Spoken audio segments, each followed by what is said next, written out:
Thank you for listening to the Yoga for Balance podcast. I'm your host, Heather Jurdy. Thank you so much for being here.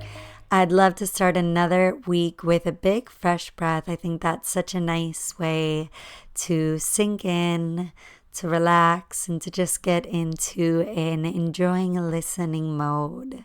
So if you can go ahead and feel yourself relax a little bit. Maybe do a little scan of the body, check in first from the top of your head, scan all the way down through the feet.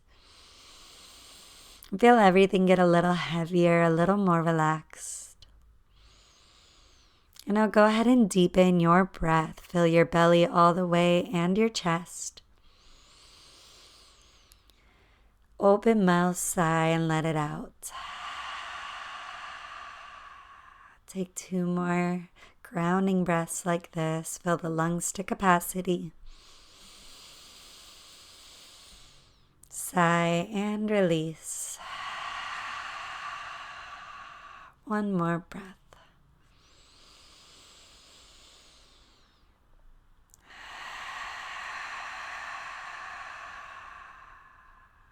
Feel even more relaxed, present, here now. Thank you for being here.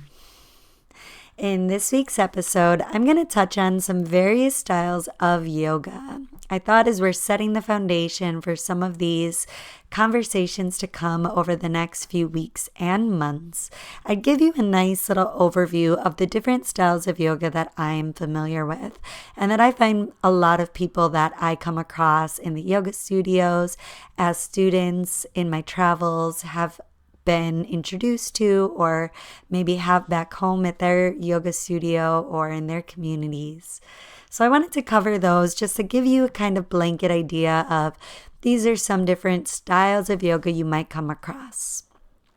And I think as a new student, at least speaking from my own personal experience, it seems to go that you kind of get this acknowledgement of yoga, you are introduced to it somehow. Maybe there's a class at the gym or at college or somewhere convenient that you can just take yoga.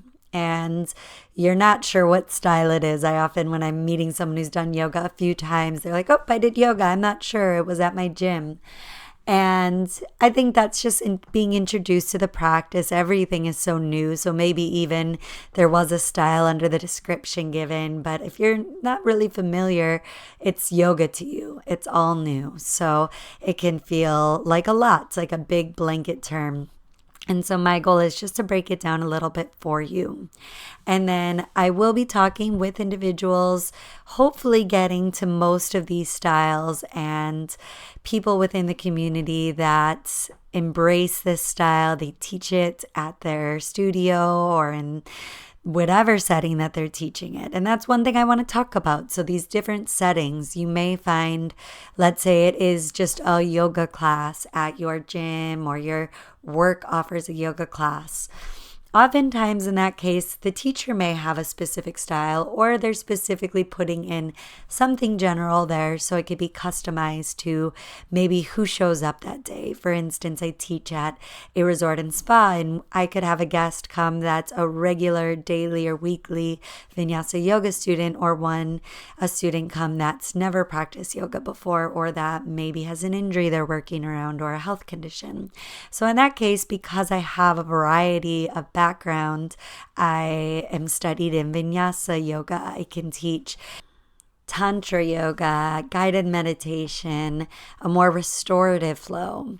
But that's my background as a teacher. And so in many of these spaces, people may arrive not knowing quite where they can take their practice, what might be offered in the space. So with yoga classes that are just labeled as basic yoga, check in, see who the teacher is, what their background is, ask the space what kind of yoga that might be and come with an open mind. It's likely that they are keeping that open so that they can somewhat cater it to the needs of the community that it is serving. I think one great example of that is often in a gym or a space that's offering another kind of exercise or workout. If they first add a yoga, they tend to add a class that's geared toward that community, of course. So if it's, for instance, a climbing gym where I work, if they had offered one yoga class, they'd likely want a yoga class geared toward climbers, stretching the different areas of the body and opening up and strengthening the areas of the body that climbers need to climb, of course. So that can explain if it's a kind of general yoga term on a schedule in a space like that. And then you can go into a category where it's a studio that specializes in a specific style. And in that case, maybe the studio offers just that style, or they may offer a variety of styles, in which case you'd want to look at the schedule, start reading through the descriptions, especially if it's something you haven't taken before. And maybe there's something new you can try that's going to spark your interest and be your new favorite yoga style. I think oftentimes you also find a similar style of yoga depending on where you are in the world and how yoga has grown and evolved over time in that place. So for instance, when I was in Ecuador, I met many people who were students of Jivamukti Yoga. And in the United States and where I've traveled in the past, I really didn't encounter that. So I found that really interesting. And these were friends of mine coming from Europe and I believe Australia. I've heard it's common there. So I find it interesting if you're ever traveling on vacation or speaking with someone from another place, online friends with someone, just to learn and find out what yoga is popular by you. What kind of yoga do you practice?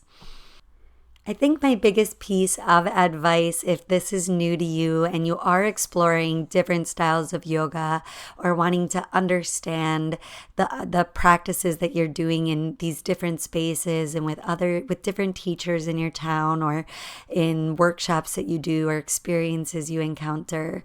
So just explore, see if your interest gets piqued by one of these descriptions or one of the more in-depth interviews that I do. And I think the most important thing is to experience it. If there is something that is piquing your interest about that style, go and experience it. There are so many resources to do that, either going on Yelp and searching that style in your town or looking for a video on YouTube so that you can just try it out, maybe get a little introductory yoga class on there. And then from there, if you can go in person, of course, especially if this is a new style for you, one great benefit to going in person is that you find a teacher who has more experience in that style that can look at you, potentially provide adjustments depending on the style. Again, Tantra Yoga doesn't suggest many adjustments from the teacher versus Vinyasa, where it's a little more alignment based. They do want, potentially, the space may ask the teachers to provide adjustments. So that's another thing that might be different from space to space and just to look into when you are visiting a new yoga space. So without further ado, we're just going to go through a few of the styles that I'm most familiar with. I will share my experience with that style and how I would describe it, and maybe it's something that sounds interesting to you to explore and try. Let's start with Hatha Yoga. Hatha, Ha means sun and Tha means moon. Yoga means to join or yoke. Thus, Hatha Yoga means to join together the sun, masculine active energy, with the moon, feminine receptive energy, to bring balance and power to an individual. And original yoga really consisted of a lot of seated postures, breath work, and then some of the more modern known poses of today and more challenging poses have progressed over the years. So if you were to take a Hatha Yoga class, for instance, it's going to be a more slower paced flow. You'll go in and out of more classic yoga positions, or known as asanas.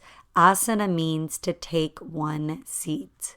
So that might not mean necessarily moving physically, but preparing the body to be in a position to be still, to be seated, to be oneself in that seat.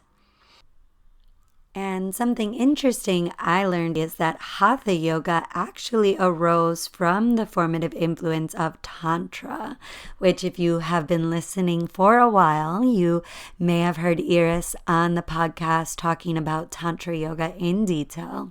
But I'll briefly describe it as well for the purpose of this episode. So Tantra, from the root word, means expansive or whole. It recognizes that the entire fabric of existence is an expression of the divine feminine or Shakti energy. And we want to open up to that sense of divine within any experience that we're having. It defines the path of freedom not through the renunciation of our experience and desire, but largely through it. So you're really tapping into your own senses to find that universal connection and spirit within. It's such a beautiful practice. If you're actually taking the Tantra Yoga class for physical asana movement, then you are flowing with the body and the breath only. Typically, there isn't music involved. It's a 3-part sequence that's usually set and taught over a 2 to 3 hour period. And it starts with either a standing or a short warming sequence. If you're doing the standing, it's much like a Vinyasa class where you're moving, you're standing, you're balancing. And then you go in and out of a Shavasana portion in the middle where you're waking in and out of Shavasana, doing some movements, going back to Shavasana. Becomes this really beautiful, almost moving meditation. I really find it beautiful. And then the very end is called Makrasana, where you're laying on your belly, stretching the arms forward, and then going in and out of grounded poses like your cobra pose or locust pose. Next, let's talk about Vinyasa Yoga. This is probably one of the more common yoga styles taught, at least I know in San Diego, through California, many parts of the United States. Vinyasa translates to place in a special way, and many people also translate it to breath synchronized movement and use Ujjayi breathing throughout the practice. And to find Ujjayi breath, it's a more powerful yogic breath. You would seal off the lips, breathe in and out through the nose, and pull and hug the belly button up and in toward the spine, and hug the muscles in the back of your throat as you exhale, heating the air on the way out. And then there's often a set form to those classes. So you would start in a pose that is grounding or maybe standing on the earth in your child's pose.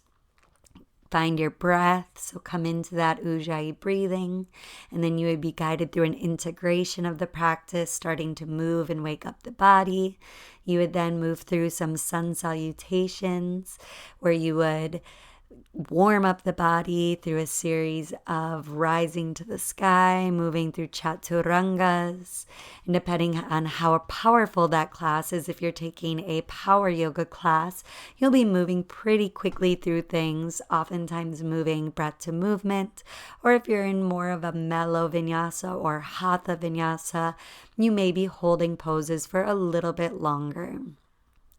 Next, you'll be guided through a series of Surya Namaskar A's and B's, where you'll be guided through different standing poses linked together with breath, with movements that may be repeated 1 set of times, 2, 3 sets of times, depending on what you're working on in that class. At a point, you may get introduced to some inversions, some standing balancing poses, heart opening poses, twists if you're working on digestion, spine health, and then grounding poses, coming down to earth, finding twists definitely toward the end, some nice hip opening poses. I love good heart openers. So a variety of things that could be placed together in that special way, depending on the teacher, the time of day. That's a big thing that will influence. Are we doing a very energizing vinyasa flow, or is it going to be something a little more mellow, winding us down from the day? So keep an eye on the schedule, see what level that vinyasa class is, since there is a lot of opportunity for flexibility around vinyasa. It's really important to try different teachers, to try different levels and work your way through the levels appropriately. Go to a level 2 if you're ready for those more challenging poses, or find a time that works for you that is that energy level you're looking for that day, that week, or at that point of your life. Next, you might see a hot yoga class, and this may be a really hot yoga class over 105 degrees, like a Bikram class, and that would move you through a set series of sequencing, and you would do each of the poses twice, moving through specific breath techniques and being guided by the instructor. That's going to be a very, very warm class, so definitely give that a try if you're interested. I wasn't personally a big fan of the Bikram class experience. To me, it was a little too hot, but I did see the benefit, kind of like when I did the Sweat Lodge Temescal in South America, and I just had a really nice, complete detox. I felt like everything got dripped out of me, and that is similarly how I felt with the Bikram class. Now, you might find something a little less heated in a yoga studio. For instance, in one of the studios we teach an 83 degree class. And in this case, it gets warm, certainly in a power flow. You're sweating, you're moving the breath through. The breath is heating you as well as the classroom. So again, just keep an eye out for the different studio spaces, what their heating is. And if heat isn't for you, you can certainly find plenty of yoga classes that are not heated whatsoever. Next, you might have heard of Ashtanga Yoga, and this is a more traditional set series that you would work through in a classroom setting, but you cannot move on to the next pose until you've mastered the pose before it. So you really work deeply through the poses to fully understand the alignment, to arrive to the pose and be there, and you get that teacher's blessing to move on to the next pose. And this isn't something I've practiced a lot. I've been introduced to it, but I will hope to bring an expert on to go deeper into Ashtanga for you. Anusara is another style you may have heard of. This style is really a heart-centered approach, moving energy through. And again, I've only practiced this briefly, but I hope to have my friend Luke here on the show where he'll talk a little more about Anusara practice. Kundalini. This is a practice that is very unique, and I've found to be very cleansing, clearing, moving me into an extremely high meditative state where I just feel super in tune with myself, with the present moment, and it's something I really recommend you trying. This uses breath, chanting, and meditation as primary tools in your practice. For instance, I had Kundalini as part of my 300-hour training. It was one of the side aspects of yoga that we practice and would learn about. And we did a core class around the solar plexus while I was in Ecuador. And we did, as part of that practice, a lot of chanting mantras that were based around core healing and working on that core chakra, that solar plexus area. We did a lot of arm movements and leg movements that coincided with that. And in this case, and in many cases with Kundalini, you're repeating the motion. So for maybe 5-10 minutes at a time, you're doing the same mantra and arm motion, crossing the arms and crisscrossing, crossing the legs, maybe going up and down and sideways, and repeating that until the teacher guides you on to the next one. So it's a really interesting experience. It keeps you super present and maybe beyond that. So I really do recommend you try that. And again, will hope to have someone on to go into greater detail talking about Kundalini for you. Next, you might have seen restorative on your schedule, or yin yoga. Restorative yoga, and sometimes these styles may get confused. They're both a more slow moving practice that you might see late nights at a yoga studio, maybe in the afternoons, or really anytime a yoga studio could schedule this in. I've taught it at all times of the day, but restorative is a relaxing practice. You use a lot of props, so you may have a bolster, blocks, a strap, blankets, anything that can help you arrive to these various grounding, relaxing poses, and then getting to a place where you really can just release and relax. I was first introduced to restorative yoga in college. I took a rest and relaxation class. This was about the same time I started practicing yoga at home with Rodney. Great DVD, great introduction to yoga. But again, I thought of it as yoga. I'm practicing yoga at home. And so I also decided to try this restorative yoga in my rest and relaxation class. And I loved it. We would set up pillows and see, okay, if I'm laying down flat on the ground, how can I use props under my knees, under my arms, behind my head, under my neck, so that I can get to a place where there's nothing bothering me. I don't have to move at all or fidget because I'm just completely relaxed. And then we would do some guided meditations and visualization around relaxing the body so that we could really just release into those poses. So it's a beautiful practice if you're looking for some stress relief, really relaxing, allowing yourself to rest and relax into that for longer periods of time. So you may do a restorative class and get to maybe 10 poses in an hour, but you're slipping in and out of those poses so slowly and holding them for so long. It's just such a beautiful experience. And then yin is similar to restorative, but yin actually is more about stretching. So in this case, you may be using props, but the idea is you're stretching a little bit more actively so that you're really creating more space and opening. So oftentimes after a yin class, you may, for a few days or a day after, be a little sore. And this is part of the process of kind of opening up those spaces and creating new pathways to deepen into your yoga practice. But again, yin typically has its own training and learning. So I hope to have someone that is specifically trained in yin on the show to explain that in greater detail. Yoga Nidra is another thing you may see as a way to get into deeper rest and relaxation and sleep. And the Yoga Nidra I've been familiar with walks you through different parts of the body through visualization that you go in and you relax and you get guided to this space where you just feel completely relaxed, weightless, and like you're in a meditative state of mind. Prenatal yoga. This is yoga that is specific to women who are pregnant. So in this case, hormones are changing, flexibility is changing.